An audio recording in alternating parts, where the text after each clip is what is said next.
right. First and foremost, man, another Sunday night pod. Yeah, I Uh appreciate the schedule flexibility this weekend. look, man, the important thing here is that we just, communicate. It's the biggest thing here in this podcasting relationship that we have here, in Right. that as long as all parties are aware of what's going on in advance, I'll move heaven and earth for you, baby. All You right. know what I Let's mean? go. Appreciate that. It's good. I It's did good. I didn't have to, but I would have. He You've said asked me. he said not a lot going on Sunday night, right? he said I would rather probably be doing this on Sunday night anyways. Oh man. This pod, like you guys all know, will drop on Thursday, but Sunday night. Happy Father's Day to all the fathers out there. Oh yeah, yes sir, yes Uh sir. this is your day. Uh this is the 20th most celebrated holiday in the United States, Father's Day. Oh, okay. Number 1 I being didn't know that. Christmas, Of course. number 2 being Mother's Day. That seems fair. Yeah, seems all right. I was listening to a comic a few days bring this up, and he was like, "Now you need to tell me that there's 18 holidays between Mother's Day and Father's Day." Yeah. He goes, "Halloween is above Father's Day." What, I what gotta I was thinking too. Yeah. It's a I lot. gotta drop I gotta drop that clip on our socials, man. But then he was like, Arbor Day is above Father's Day. He goes, I don't even know what Arbor Day is, but like it's No on the clue. calendar. Nobody knows what Arbor Day is. Oh man, but no, to all the fathers, the hardworking fathers out there, man, who is holding it down. Definitely hope you're enjoying your day. Grilling, chilling, feet Mm, up, relaxing, maybe enjoying some golf. So I hope you guys enjoy today and enjoy the summer there. So yes, sir. JV, What's happening, brother? hey man, I'm just living the dream, baby. Same. Had a nice little cookout yesterday with some friends. Okay. Watched a boxing fight match thing. I don't really watch boxing, but somebody was like, "Yo, Rico, you gonna order the fight?" And Rico was like, "I wasn't planning on it." And I was like, "Dude, you got to order the fight." So then he goes and spends $75 on a fight. So, Worth it? I mean, I haven't really watched boxing since I was a kid. Yeah. Um, and these were like, when we grew up boxing, it was always like the heavyweight fight was the fun thing to watch, like seeing two big bruisers. Now, like everybody's into like the smaller, like these guys were like 130 tops. You know what I mean? Okay. It was a good fight. Tank and some guy named Tank, some guy named Roberts. Tank Abbott? Tank I, Abbott? I have no clue, man. Stop I don't asking know. me I don't know if that questions. guy's a boxer or not. I just know that name. I think he was a wrestler at some point. could I don't know. could have been, man. Eighth round knocked out. Tank won against Roberts, so it was alright, man. It wasn't bad, but no, just got up with some people I haven't seen in a while and kicked it, man. Had a good solid weekend. What about you? I I am down for to see some MMA. That's always a good watch. See, I'm not into either really as an adult Okay. man. Like I I mean, don't. I'm not into it. Don't get me wrong, but I would be like, yeah, I'm down to watch it. I'm not gonna pay for it, Oh yeah, but definitely not. but I Definitely will not. watch it nonetheless. Like Yeah, like yeah. if I'm having a summer barbecue here at the crib and somebody's like, "Yo, you gonna put the fight on?" No. He said, "Hand me that credit card and we can talk about it." Yes, yes, Apple pay yes. me that 75, 75 real quick. We'll throw it on. Speaking of Apple Pay, I want to thank the sponsors of this week's pod. No, it's not a sponsor, guys. Not a Nope. sponsor at all. I can't even say that, Nope. or we'll get sued. But Yeah. how was your weekend, brother? I took a road trip to Shreveport, Louisiana. I'm sorry. What? It was a personal family emergency, so we can talk Okay, about that off the pod. But yeah, I naturally. went to Shreveport, Louisiana. Oh wow. How long of a drive Uh, was that? that was about 12 hours, 12-ish, When, give or take a little bit. when did you leave? Uh, Thursday morning, Gotcha. and I got back last night. Gotcha. So, yeah. All right, man. So, drove all day Thursday and all day Saturday. Solo dolo, or you had somebody with you? Christina. Okay, gotcha. Yeah, she went with me. Gotcha, So, man. yeah. So Solo would have been rough. Solo would have been rough. So you are tired right now. Actually, not really. Because we left at like 8 o'clock in the morning, which is later than I get up anyway. Yeah. And we got there like 9:30. Yeah. So, I was just up for the day like I normally am. So it wasn't as like bad as you would think it is. I mean, it is kind of rough just sitting down and just being in the car that long, but yeah. I got you, man. You know what it is? Yeah. I got up this morning to mow my grass. So he said, I still have duties to do. Still had a jungle to mow down. Yeah.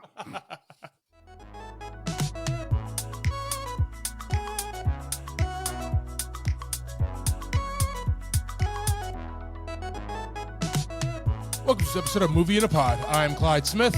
And I am Javier Villalobos. On this episode, we're discussing trailers for Reunion, The Crow, episode 3 of The Acolyte, and our movie of the week, Hitman.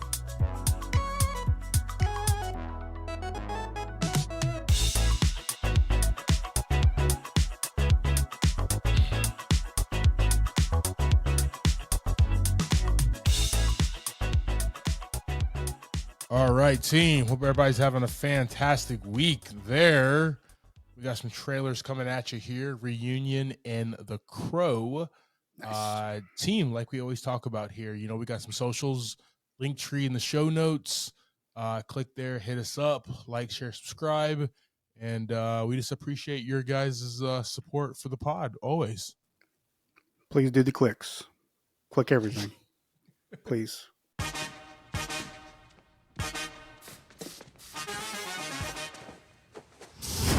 All right. So how do I look?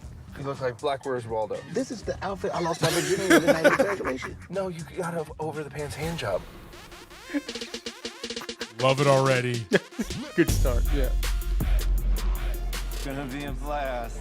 Here comes trouble. Come here. They finally realize you're too short to reach the top shelf. Oh, I don't miss that. You guys haven't changed one bit. What is this, your Tinder profile? Are you blocking yourself? No. Oh, that is a block. I stopped.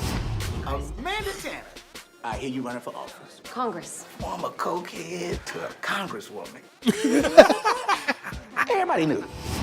To more innocent times. High school is pretty brutal for some people. Try marriage. Right? That's the deep. I saw a dead squirrel in the driveway. Uh-oh. After years of you all telling me that I would never make it, somehow I'm wearing $62 shoes. Edward 40. Is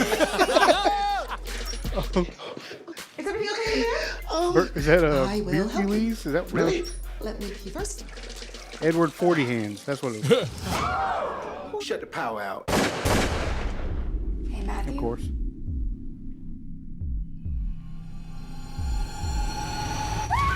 Oh, dang. Matthew's dead. The killer is one of us. We're snowbound in this murder. Oh, wow. Okay, so we have no Wi-Fi and the landlines are down. Come on, people. What's the plan? We should say how we feel. Be honest. I cannot You not gotta step put where up, I've man. seen her before. We're gonna search the house for the gun. And when we find the gun, we find the killer. Now would be great. Or maybe even now. Did you find something? Me? Nothing. I feel like I'm in my own real-life escape room. It is wickedly exciting, isn't it? Everyone's gone crazy! What is happening here? Oh, boy. See anything, just scream my name. Jesus, what? I'm just practicing.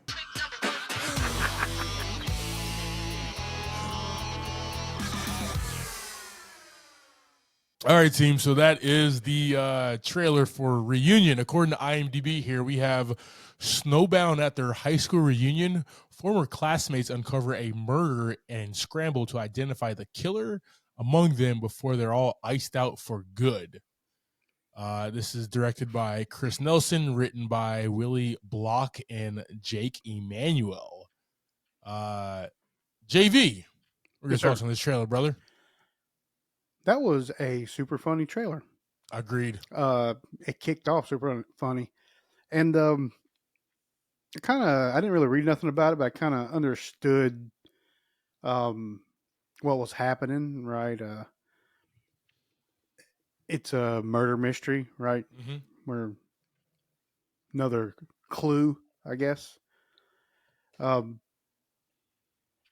the trailer was super funny. Like, makes me look forward to all the stuff that's coming up in between these scenes. Yeah, yeah. And the cast too, super excited about that. And I was trying to picture where I knew the lady, her name is Nina Dobrev. Yeah. And I could not think of where I knew her from. And I look at her IMDb, and I still don't know where I know her from. I think she just looks like somebody else, and I'm confused. She was in your favorite movie, man. Triple X, The Return of Xander Cage. Come on, good. Dude. Now, she was in Let to Be Cops, from what I saw, but I don't remember her from it, but that movie was awesome. She was the love interest for the Wayne's, Damon Wayans Jr. She was the love interest. Oh, that who worked at the shop, worked at the restaurant with her dad. I get what you're saying. That means we just got to watch Let's Be Cops. I'm fine with that. Yes, that's all I'm trying to get done here. No, man, this is a trailer that, like, we don't get trailers like this anymore, man. Like, a good comedy trailer that is tight, doesn't give us everything, but gives us just enough to, like, wet our beak that, like, we're trying to pull up in the theater to just laugh our ass off for an hour and a half. Oh, yeah, definitely. Man. This is what this is. Too much of comedy trailer, especially with, like, ensembles, they give you too much away where, like, you just totally understand what's going on. And it's just like all the good jokes are already in the trailer, you know, so you're not laughing at anything else. And it's like, all right, well, I've already seen that in the trailer. Why the hell? Like, come on, can I get something refreshing or new or whatever? Yeah. But I feel like this one was so tight that we haven't scratched the surface of what all the great comedy bits are going to be here, man. But, like, yeah, I agree. Lil Ray Howery, Billy Magnuson, just off the bat, those two, sold. Downskis. Jamie Chung, you know, she always delivers a fantastic performance. And she can switch from, like, comedy to drama very easy, and that's what I love about, like, her. Chase Crawford, man. Let's give it up for this guy, like, expanding what he's doing. Like, I'm 3 episodes into this season of the Boys, and his arc is just, like, crazy, wild, funny, kind of sad at the same exact time, you know, and you feel that for him. So I'm glad that he's branching out, doing other things like this, man. I think he's going to be really good in this film. And then you have, like, you know, comedy VIP right here, man. Jillian Bell, like, say less. Yeah. I'm pulling up. I'm pulling up. Like, yep. You got your girl Anita Dobry here, but then, like, why was the teacher there at the reunion? What? He was partying, man. Okay, party. so like, I just, like, and that's, like, what needs to be explained, because, like, I don't, you know what, and that's where kind of, like, I'm just guessing that's where comedy is going to come from. Was he just, like, there at the lodge and then saw all his old students and was like, yo, what's up? Let's hang. Let's throw down. Yeah. Or was he invited? Right? Either way, that's going to be, like, a comedy bit throughout the entire movie. Like, why are you here?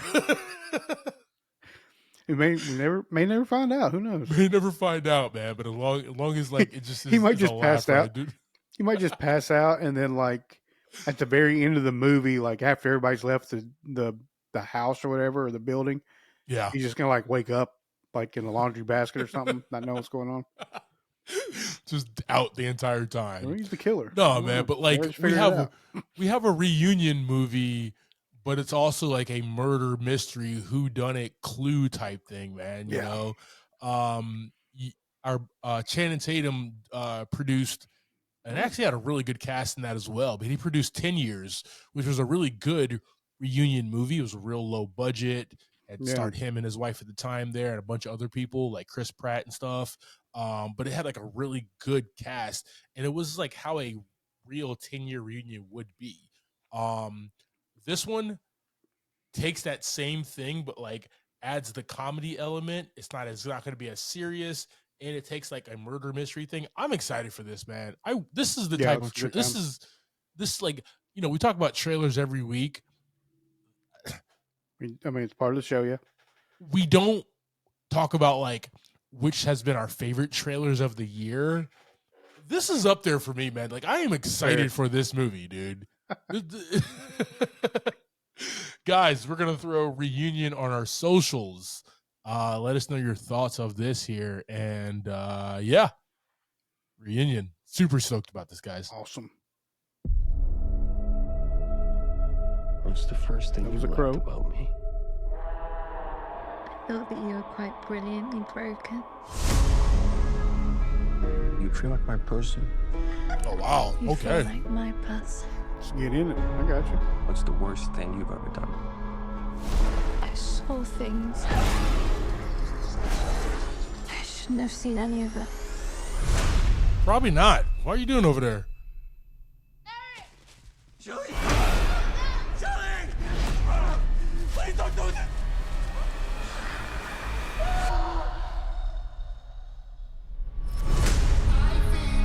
That was intense.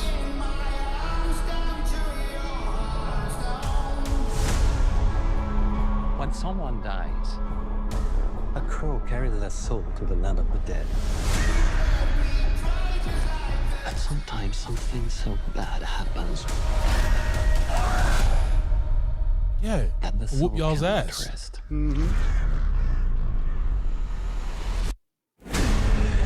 Until you put the wrong things right.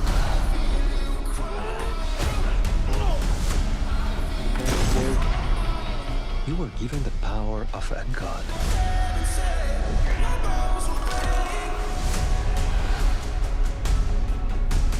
Oh, dang. But you're running out of time to save her.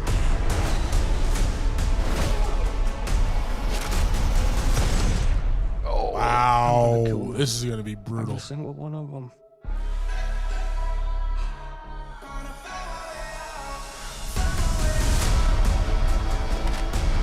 And killed you.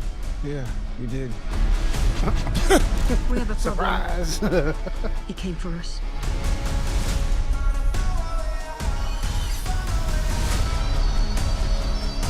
First impulse. Anger.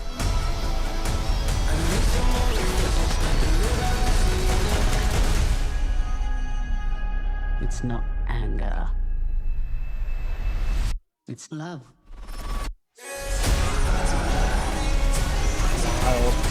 Wild Like stuff. what you've become. You know that love promises only pain. Oh, wow. That's intense. You have no idea what hell awaits you. No, I do.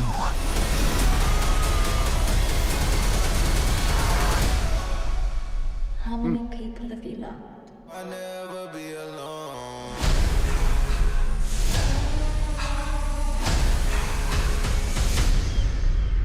All right. All right, team. We have The Crow. According to IMDb here, when soulmates Eric and Shelley are brutally murdered, Eric is given the chance to save his true love by sacrificing himself and sets out to seek revenge, traversing the worlds of the living and the dead to put the wrong things right. This is coming at us from Rupert Sanders, James O'Barr, Zach Balin, and William Joseph Schneider. starring Bill Skarsgård, FKA Twigs, and Danny Houston. JV, quick question here, man. Did you watch the original that came out in the 90s? I have seen that way back when. So it's been a minute? It's been a minute. Dude, I have seen the original Crow movie like a million times. That's a lot of times. It's a lot, man. It is a lot. It's worth every million. It's at the time it was like one of those movies that my parents let me watch. Two, like it was just really beautiful and different than the other movies that I watched as a kid. It was like 94, so I was like 7, 8 years old. Yeah. So I wasn't like old. You know what I mean? Yeah. I don't think I saw it that early in life. Saw a little later in life. Yeah, June's a savage. She don't care, bro. She goes, little man, if you get scared, that's on your own ass. That right, is on you. Don't come to my bedroom. Yeah, you better not piss in that damn bed either. So get your ass all over again. You think you scared of the damn crow? You can be scared of me. Nah, man, it's just a really dope movie, and like, we talk about original ideas, and coming up with something fresh and something new, and they didn't. They wanted to do a remake, but it's like going to be a reimagining where it's not going to be a beat for beat exact same copy of what we got back in 94. Shit, 30 years ago we got this movie, man. Wow. Wow. Surprised it hasn't been done more since then. Like it was like, yeah, not the original. They had like the horrible direct to VHS. Yeah, I said it. Direct to VHS movies. Yeah. Or then I think Sci-Fi even had like a made for TV The Crow movie or whatever, but they just were never good. Nothing amounted to that first original one, which was like fantastic. This one, man, I don't know. It's going to be a bloody good time and fun, but like I hope there's enough story there where you feel for this Eric character. Yeah. Bill's a great actor. Just like what the writers give him and what Rupert tells him to do, will that be enough, man? Like I'm not excited for this movie, but it's something that I'm going to eventually watch and I'm going to judge the hell out of because I am such a big fan of the original. So yeah, it seems to be something that could easily fall into losing any dialogue that would be what you would want out of this kind of film. Like you already know you're going to get hardcore violence. We saw that in the trailer, but we didn't see any good dialogue. Yeah. Yep. None whatsoever.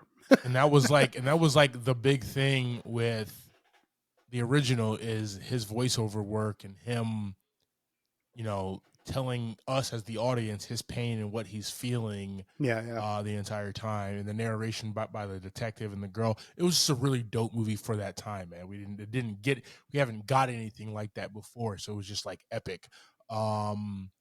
This one, man, I'm gonna pull up. I'm gonna see it, but we'll just we'll throw it on the socials and let us know your thoughts. Team, are you a fan of the original Crow? Are you excited for this one? Bill Skarsgård, man, he is definitely coming up in the ranks and just trying to become a movie star, man. I'm not mad at him, so keep it coming. He seems to be doing okay. Seems to be doing okay. Yes, sir.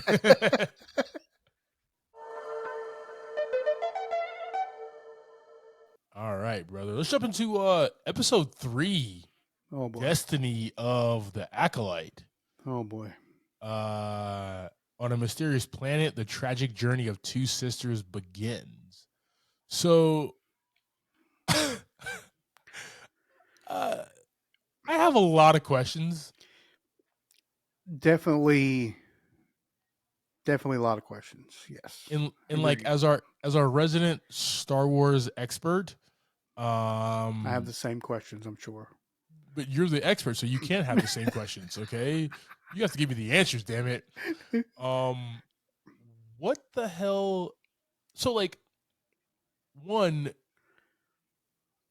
this colony of women, what the hell is happening there? Like this coven of witches, I guess. Like, what was that? So the ones from the like what was it, from like Ahsoka was the oh no, I can't think of the name of them now. There was a colony of witches from like Ahsoka. I mean, basically, their name is Ventress. She's a Sith, and she is from this place. Which I don't know if it's this. I don't think it's the same thing though. I haven't quite caught that yet. Okay. We need more episodes in. Okay, I got you. Yeah. There are witches in the Star Wars universe. This isn't new, but I think this particular one is. Okay, got you. So like, my question is this coven of witches. So there's like in my world, in my life, in my fiction world or whatever, there's two types of witches. Okay, there's Sabrina the Teenage Witches, which are like fun, bubbly, just trying to make it in the world, and then there's like really bad witches. Which group do these women? I think you're in the middle. I think we're in the middle. Oh wow! I don't think there is a. You're just gonna take the easy road this whole damn episode. Yeah, that's what I'm trying to do right now. Yeah. He's like, I don't have any good answers right now for your questions. I have the same ones. Okay, so basically, what we get here is we get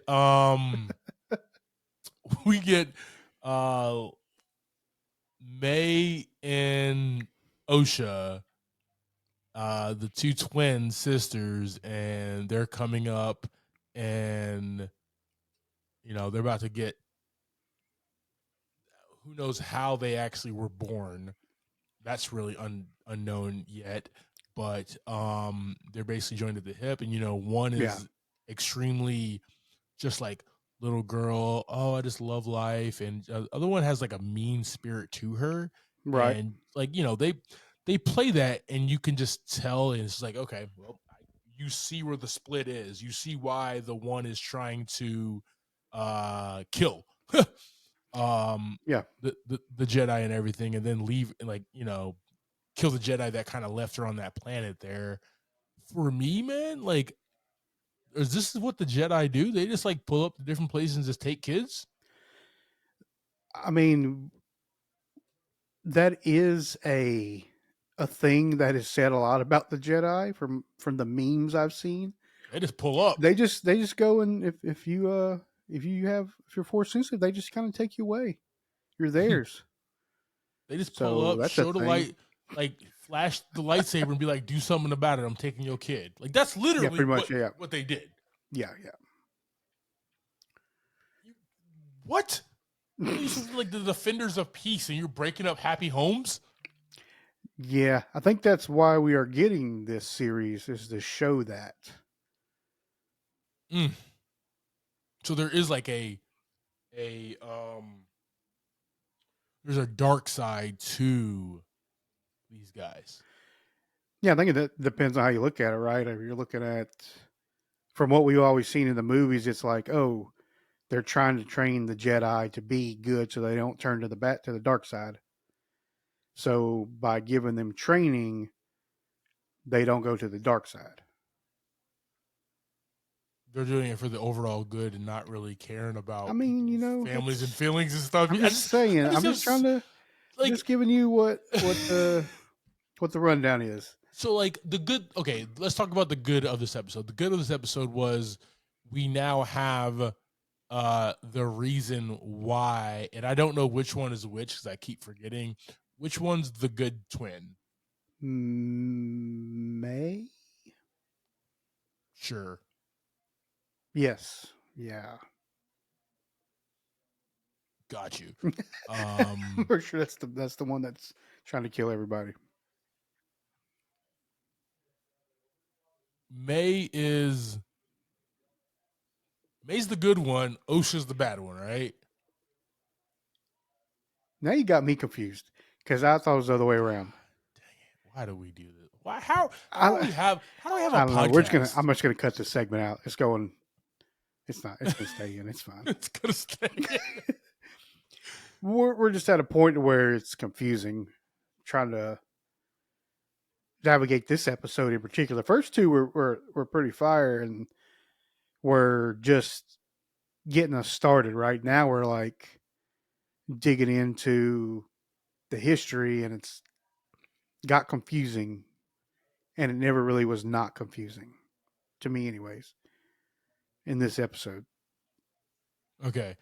Osha is the former Padawan learner of Soul who left the Jedi Order due to internal turmoil. She is regarding her connection to the Force. May is presumed. Okay, so Osha is the good one. May is the one presumed dead. Okay, I'm following now. Got you. Anyway, good thing about this is that we now know why May is doing what she's doing and the reason why.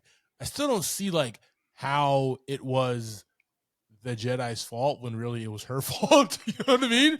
But she also was left at the end of the episode, so yeah, you know, if you're left alone in your thoughts, that can turn to anger. Anger leads to fear. Fear leads to the dark side. I think a green guy told me that one time. I don't know. Maybe not in that order or something, but who knows? He seemed pretty smart. He couldn't say English in the right order, but he tried. Okay,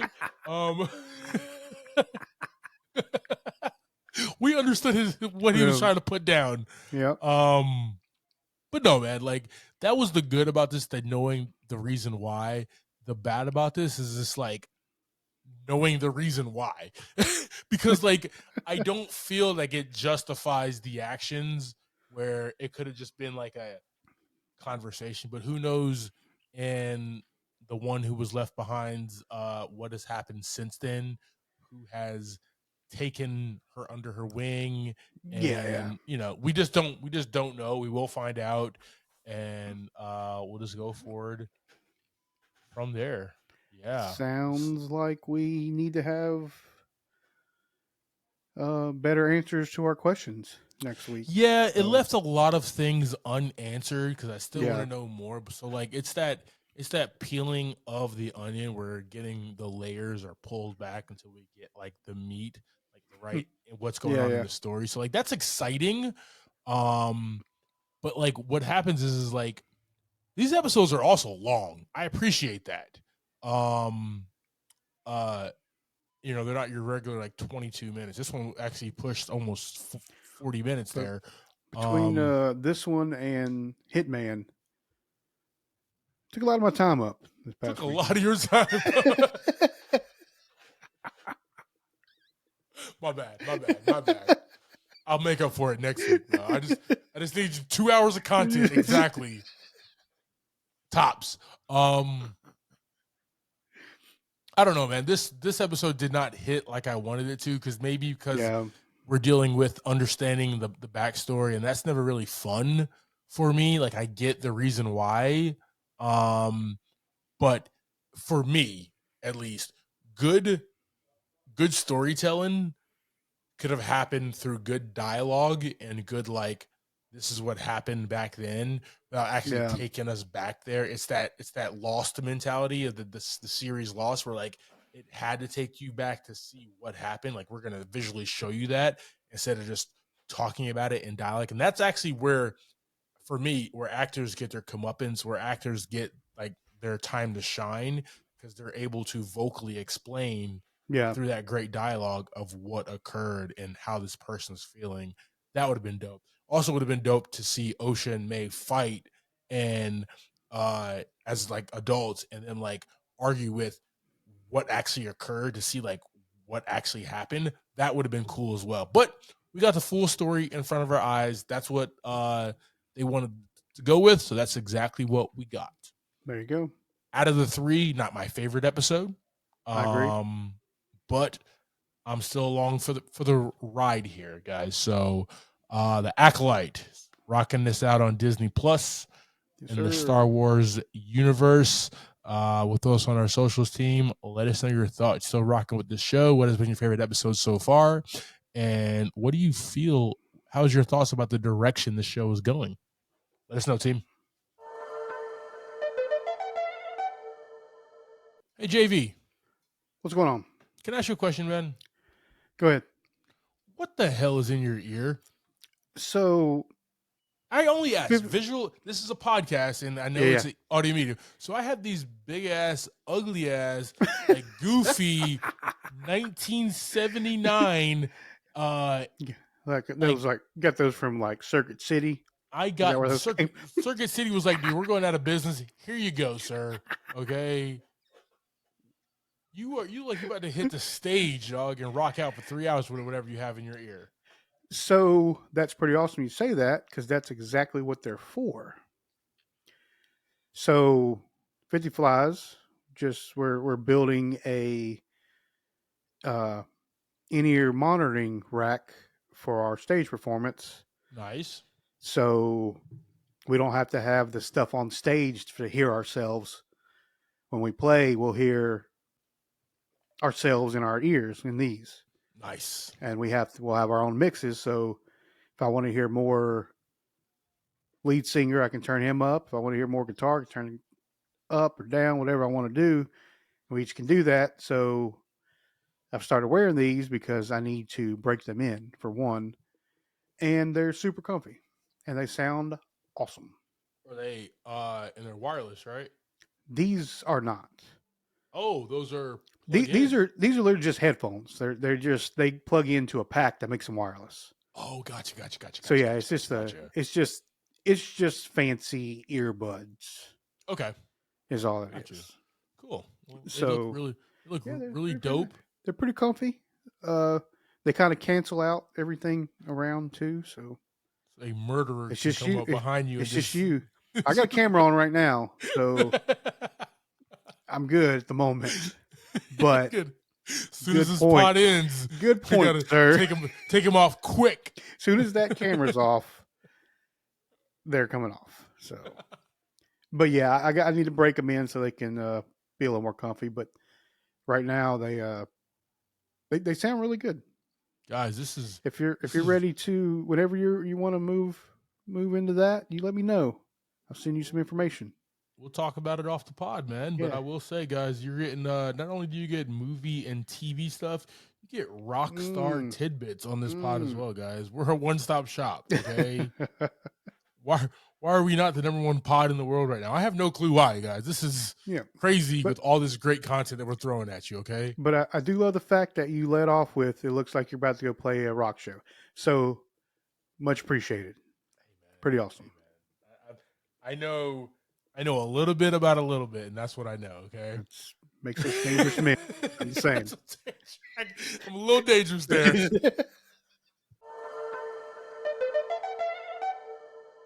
All right, brother, you ready to jump into this week's movie? Yeah, man. Sounds fantastic. All right, team. We have Hitman. Hitman was dropped on Netflix on June 7th. This movie is directed by Richard Linklater. It's directed by Richard Linklater. Written by Linklater, Glenn Powell, who's the star. This is from an article written by Skip Hollandsworth. We have a $8.8 million budget, and it says we've brought in $1 million. It did have like a soft launch.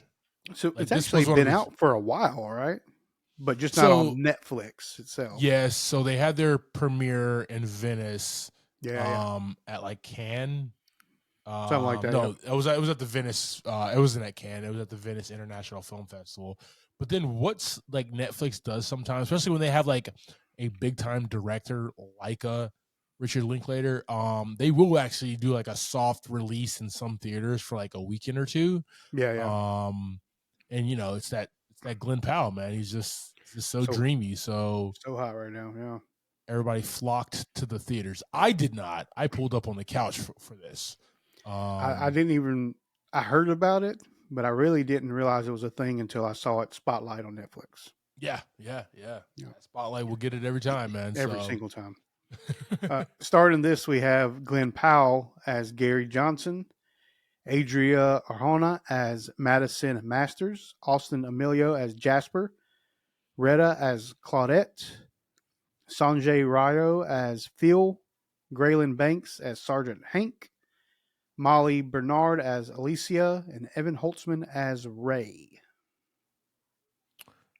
Yes, sir. All right, brother. Well, give us that quick synopsis so we can jump into this with me. An undercover hitman starts a relationship with a client that turns into a mess for her and him. Agreed. Yes, sir. So before we even jump into this, man, like I thought this was going to be an action movie, and then when it was not an action movie, I just thought it was going to be like a straightforward comedy, and then it wasn't that either. Then I was like, oh, it's like a love drama thing, and then it wasn't even that either.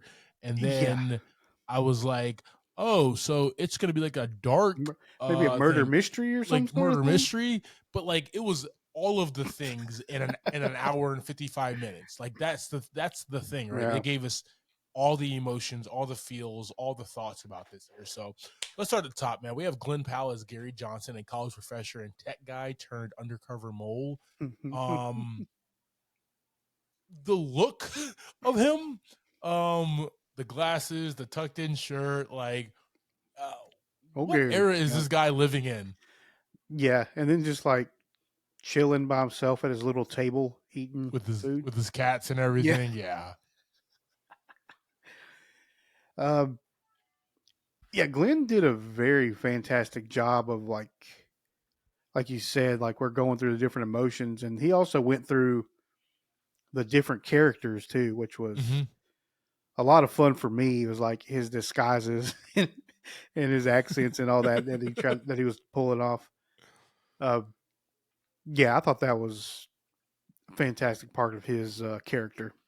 So he is a divorced psychology and philosophy professor living in New Orleans at a university, and he also works undercover for the police department, like sting operations. Now these sting operations, man, like there's so much legality to these that like there's no way. And I love they actually got they showed it, and the whole bit is they need to get it on tape, money moved where they want somebody wants somebody else murdered.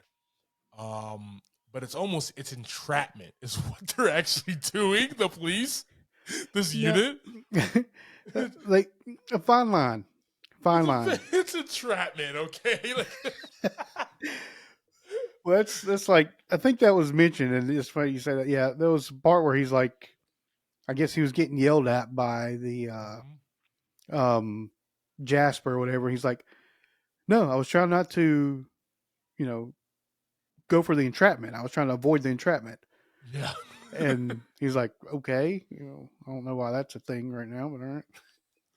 But like Jasper, he gets, because he's like, I don't know, a scumbag detective or whatever. Yeah. And so he has to undercover cop. So he goes on leave for some shit that he did. And so Gary's next up, and Gary falls right in line as this hitman, quote unquote, who tries to get these people to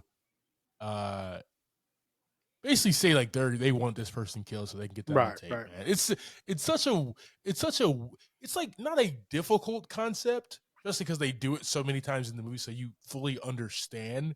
It's just like, wow, that was a thing at one point in time that people did, that the police did. You know what I mean? If they even still do it, but it was a huge thing.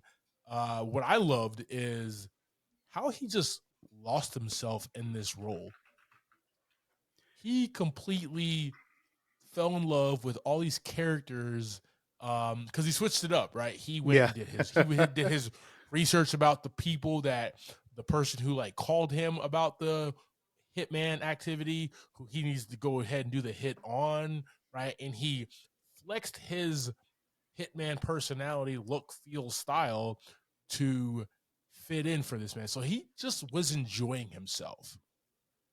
And it was because he basically was not living his best life.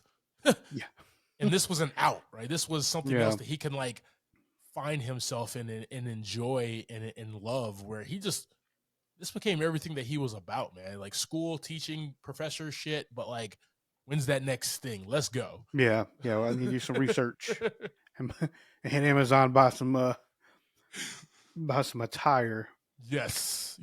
Until he meets the next character, Madison Figueroa Masters, an unhappily married woman who tries to hire Gary to kill her husband, and kind of changes the ball game for him. Yeah. Up until then, we probably saw like 5 or 6, maybe even more than that, bust where they got the person on tape saying, "Yeah, go kill this person, change the hands of money," and bango. Then you see the trial, convicted.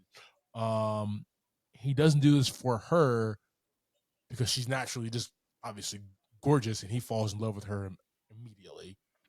Yeah, that. Yeah. He's just like, I mean, he's just a lonely dude, right? He's just a single guy, just out there, and just stumbles upon this, which changes the dynamic in the course of the entire movie here, right? Because up definitely. until that point, you think this is it, and this is what the movie is going to be about, and then this is like its first switch for me, at least, where it's just like, oh, this is nuanced now. He doesn't get her to say anything on tape. He actually gets her to walk away from the table and move forward here. Right. The problem with that is he begins a relationship with her. Correct. And that's another part of this movie. Not good. Where it takes a turn where we're just like, this is not going to be good. Yeah. Like, there's no way in hell this is going to be good at all. And why does she want her husband killed? Or her divorced? They're divorced. They got divorced really fast, by the way. Yeah. So many questions there, man, about her. She also is like asking a lot of detailed questions about his job after he already said like, hey, we're going to be in this relationship, but like rules. Yeah. Well, there's a few red flags. I'll say. Yes. Yes. With her, right? Yeah. My man was basically booty blind. All right, let's just say what it is. Okay, he was booty blind. I mean, I was trying to give him the benefit of the doubt here, but nope, he was booty 100%. And yes, and all those red flags there, man. Moving forward here, we got Austin Emilio as Jasper, that undercover cop. Probably my favorite character in this movie, actually.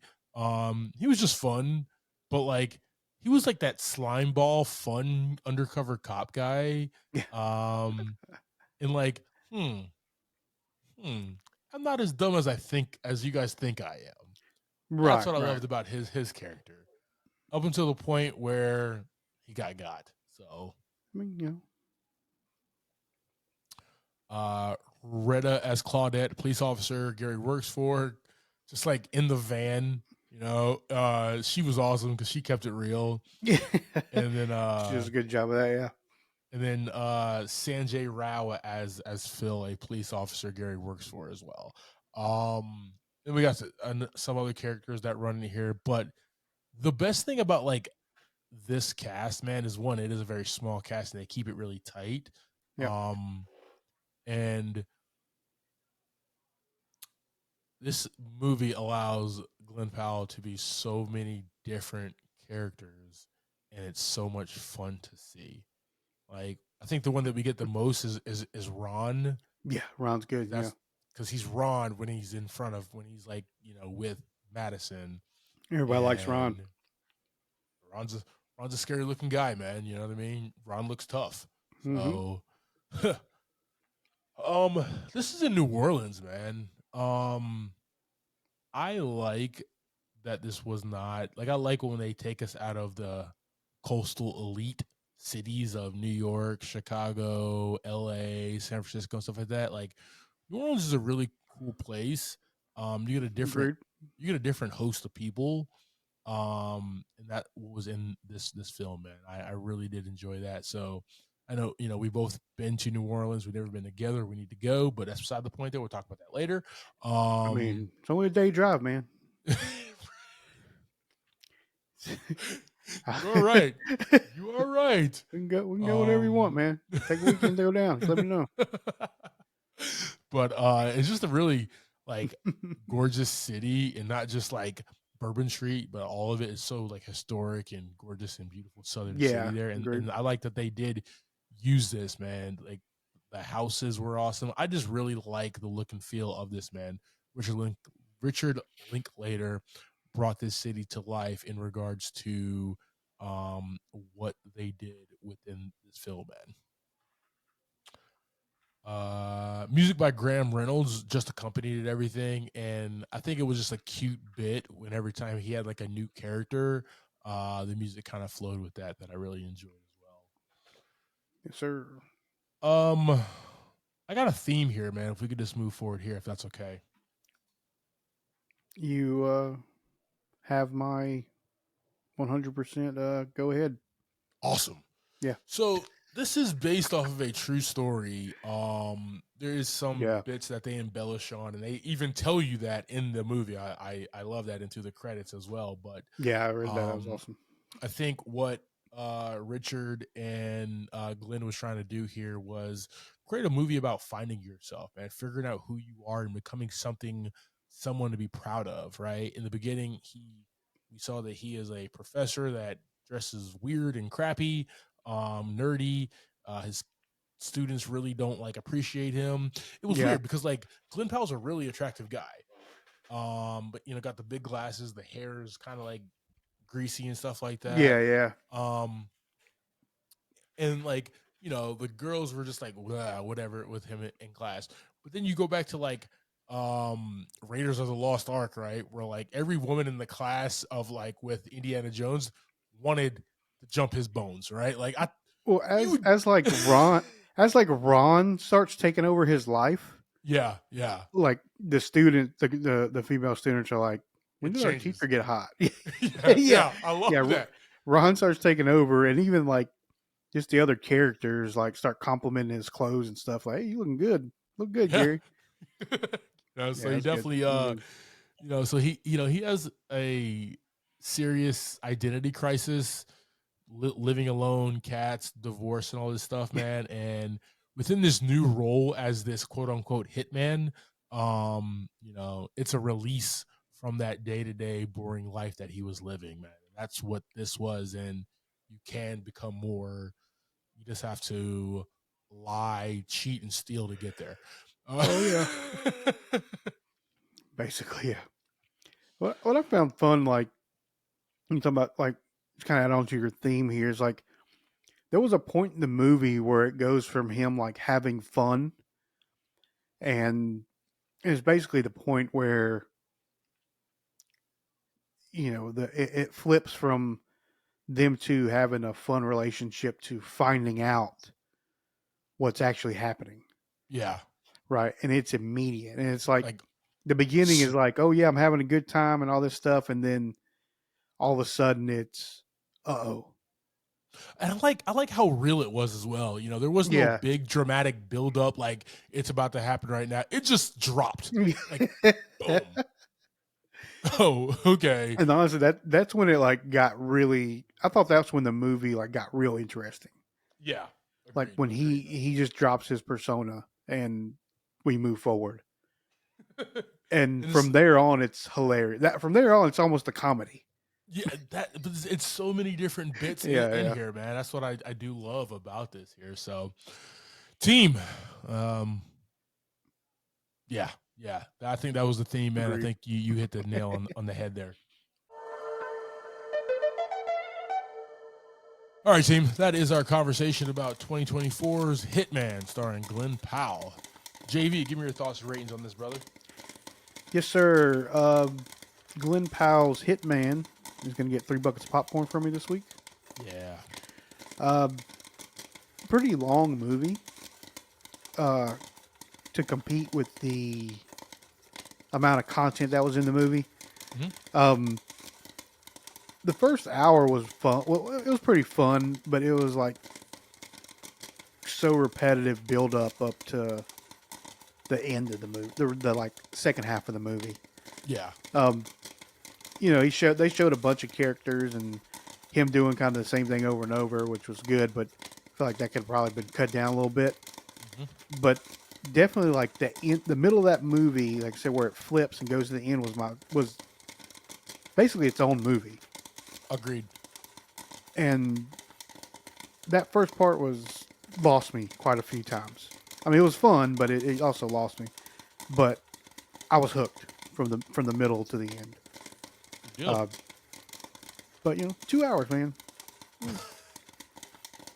Definitely a lot for me. Definitely a lot there. It was still a good time. 115 minutes, man. It came right under 2. 155. It spared you, But it just it seemed to just go on and on and on. Yeah, agreed. It was like, where are we at in this movie? Oh, there's still an hour left in this movie? Wow, okay. What about you, man? Yeah, man.